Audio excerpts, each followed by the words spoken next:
Alhamdulillahi rabbil alamin wa bihi nasta'in ala umuri dunya waddin. Asyhadu an la ilaha illallahul malikul haqqul mubin wa asyhadu anna Muhammadan abduhu wa rasuluh shadiqul wa'dil amin. Allahumma shalli ala sayyidina Muhammadin wa ala alihi wa sahbihi ajmain, amma ba'du. Kaum muslimin wal muslimat, para pemirsa yang dimuliakan Allah, alhamdulillah pada saat ini kita masih bisa melanjutkan kajian kita tentang hadis-hadis Nabi Muhammad sallallahu alaihi wasallam, yang harapan dan doa kita mudah-mudahan kajian ini akan membawakan manfaat bagi kita semua, amin ya rabbal alamin, sebagai tambahan wawasan.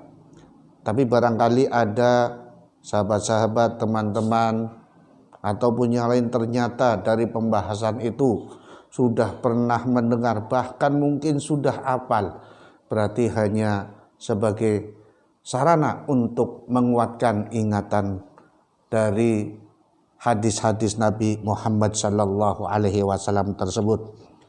Dan pada saat ini kita akan membahas hadis yang ke-9 dari kitab Al-Arba'in An-Nawawiyah. Bismillahirrahmanirrahim. Al-hadisut tasi' an Abi Hurairah Abdurrahman bin Sahr radhiyallahu anhu qala sami'tu Rasulullah sallallahu alaihi wasallam yaqul ma nahaitukum anhu fajtanibu wa ma amartukum bihi fa'tu minhu mastata'tum fa innama ahlakal ladina min qablikum kasaratu masailihim wa ikhtilafuhum ala anbiya'ihim, rawahul Bukhari wa Muslim. Al hadisut tasi'u utawi hadis kang kaping 9, an Abi Hurairah saking Abi Hurairah Abdurrahman bin Sahr radhiyallahu anhu qala ngendika sapa Abi Hurairah, sami'tu krungu sapa ingsun Rasulullah sallallahu alaihi wasallam ing Rasulullah sallallahu alaihi wasallam yaqulu hale ngendika sapa Rasul, ma opo-opo nahai tukang nyegah sapa ingsun kum ing sira kabeh anhu saking ma fajtanibuhu mongko ngaduhi sira kabeh ing ma, wa malan apa-apa amartu merintah sapa ingsun kum ing sira kabeh bihi kelawan ma faktu mongko nekaaken sira kabeh minhu saking ma mastata'tum selagi mampu sira kabeh. Fa inna ma ahlaka angin pestine rusak alladzina ing wong akeh min qablikum saking sadurunge sira kabeh iku kasratu masailihim akeh takone alladzina waqtilafuhum lan perbedaane alladzina ala anbiya'ihim ing atase pira-pira nabine alladzina. Rawan nyeritakan hu ing hadis sapa Bukhari, Imam Bukhari wa Muslim lan Imam Muslim. Hadis yang ke-9 ini membahas kaitannya kita untuk mengambil, melaksanakan sesuatu yang mudah dan gampang, kemudian meninggalkan sesuatu yang sulit. Yang pertama, Nabi Muhammad sallallahu alaihi wasallam itu bersabda, apa-apa yang aku cegah, hindari, jangan lakukan. Dan apa-apa yang aku perintah, silahkan laksanakan semampunya, mastata'tum. Karena apa? Karena kerusakan orang-orang terdahulu karena satu, kasratu masailihim, banyak pertanyaan-pertanyaan, wahtilafuhum ala anbiya'ihim, dan banyak perbedaan mereka atas nabi-nabinya. Yang pertama kaitannya dengan perintah dan kewajiban yang diungkapkan oleh Nabi Muhammad sallallahu alaihi wasallam. Kita tahu kalau kajian usul fikih itu ada pembahasan salah satu fungsi dari hadis Nabi Muhammad sallallahu alaihi wasallam di antaranya adalah menguatkan hukum atau perintah yang ada di dalam Al-Qur'an ataupun membuat hukum baru yang tidak ada di dalam Al-Qur'an, ataupun menguatkan hukum yang ada di dalam Al-Qur'an. Nabi Muhammad adalah pelaksana pertama dari Al-Qur'an. Aisyah itu pernah ditanya oleh sahabat, apa sih akhlak atau perilaku Nabi Muhammad Shallallahu Alaihi Wasallam? Aisyah menjawab, kana khuluquhul Quran. Adalah Nabi Muhammad Shallallahu Alaihi Wasallam tata caranya, akhlaknya dalam berbicara, dalam bertingkah laku, dalam perbuatannya adalah nilai-nilai yang ada di dalam Al-Quran. Nah, kemudian ada yang disampaikan oleh Nabi. Apa-apa yang disampaikan oleh Nabi itu sudah pasti benar. Karena satu, Nabi Muhammad Shallallahu Alaihi Wasallam seorang Nabi dan Rasul, dia mempunyai sifat wajib tabligh, menyampaikan apa yang dari Allah.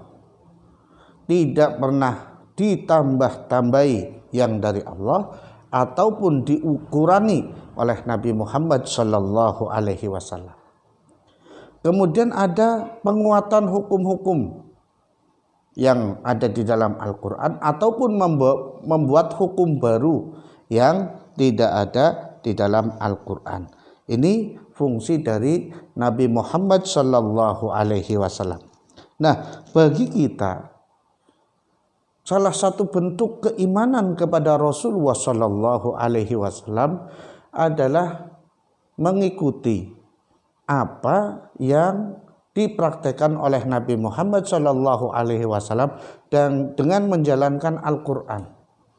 Nah, ini akan kesulitan bagi orang-orang yang mengingkari sunnah, yang tidak percaya kepada Nabi Muhammad Shallallahu Alaihi Wasallam.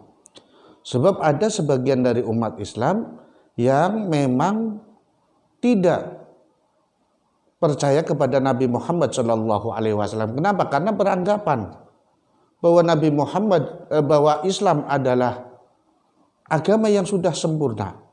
Ma farratna fil kitabi min syai'. Tidak ada kealpaan, tidak ada kekurangan di dalam kitab Al-Quran sesuatu pun. Kemudian di dalam memahami pribadi Nabi Muhammad Shallallahu Alaihi Wasallam, mereka memahami banyak di dalam Al-Quran Nabi Muhammad adalah manusia biasa.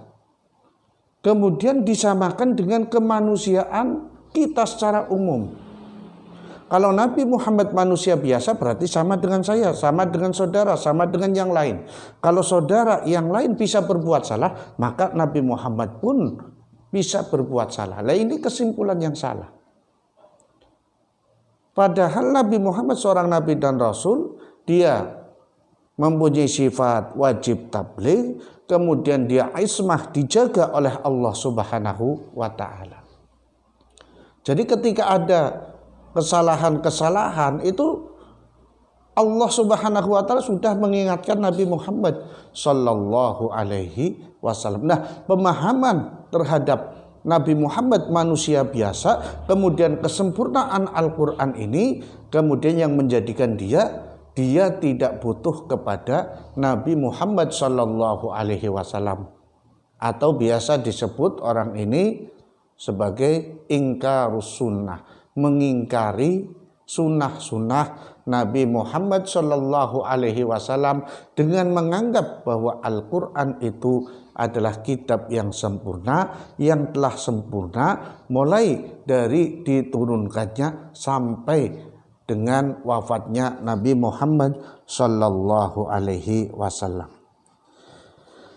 Lalu keimanan kita terhadap hadis ini dalam praktek kesehariannya sama sebagaimana diungkapkan di dalam kitab Aqidatul Awam, wa kullu ma ata bihi rasulu fa haqquhu taslimu wal qabulu, bahwa setiap apa yang didatangkan dari Nabi Muhammad Shallallahu Alaihi Wasallam, apa-apa yang sampai lewat Nabi Muhammad sallallahu alaihi wasallam, fa haqquhu taslimu wal qabulu, maka hak kita, kewajiban kita hanya pasrah dan menerima apa yang disampaikan oleh Nabi Muhammad sallallahu alaihi wasallam. Demikian juga di dalam Al-Qur'an Allah Subhanahu wa taala telah berfirman, "Wa ma yantiqu 'anil hawa in huwa illa wahyun yuha." Apa-apa yang diucapkan Nabi Muhammad sallallahu alaihi wasallam, baik itu perintah ataupun larangan, bukan dari hawa nafsu keinginan Nabi Muhammad, tetapi dia adalah wahyu dari Allah Subhanahu wa taala. Jadi posisi Nabi Muhammad sallallahu alaihi wasallam, selain beliau itu sebagai pembawa risalah, juga praktek pertama risalah Allah Subhanahu wa taala, juga posisi dia itu menguatkan hukum yang telah ada dan memberikan hukum yang belum ada di dalam Al-Quran. Nah, kita sebagai umatnya mengikuti apa yang dipraktekkan oleh Nabi Muhammad sallallahu alaihi wasallam, baik itu perintah ataupun larangan. Dan pasti perintah ataupun larangan dari Nabi Muhammad sallallahu alaihi wasallam pasti benarnya dari Allah Subhanahu wa taala. Cuma memang kalau hadis Nabi Muhammad sallallahu alaihi wasallam ini berbeda dengan Al-Qur'an. Sebab kalau Al-Qur'an dengan jasa dari sahabat Utsman bin Affan ini telah dibukukan dari mulai Al-Fatihah, Al-Baqarah terus sampai selesai surat An-Nas telah dibukukan dari sejak zaman sahabat Utsman, yang pada saat itu banyak sekali sahabat-sahabat yang menjadi saksi tentang urutan Al-Quran, tentang isi Al-Quran. Jadi 100% pasti benarnya. Ini kalau Al-Quran. Tetapi kalau hadis Nabi Muhammad sallallahu alaihi wasallam, ternyata hadis ini berkembang. Belum lagi nanti ada orang-orang yang tidak bertanggung jawab, itu membuat hadis-hadis palsu, membuat perilaku-perilaku yang katanya berasal dari Nabi Muhammad sallallahu alaihi wasallam. Oleh karena itu, di dalam memahami hadis-hadis Nabi Muhammad sallallahu alaihi wasallam itu harus berhati-hati. Kalau kita sebagai orang awam, maka di dalam mempelajari hadis Nabi Muhammad sallallahu alaihi wasallam mengikuti apa yang telah dibuat oleh ulama-ulama dahulu yang mereka menyusun kitab-kitab hadis, mulai dari hadis-hadis yang sahih, hadis-hadis yang mutawatir, mana hadis yang palsu, mana hadis yang lemah. Nah, kalau kita sudah memahami kitab-kitab itu, maka kitab-kitab yang telah ada saja yang kita pelajari. Mudah-mudahan bermanfaat bagi kita semua.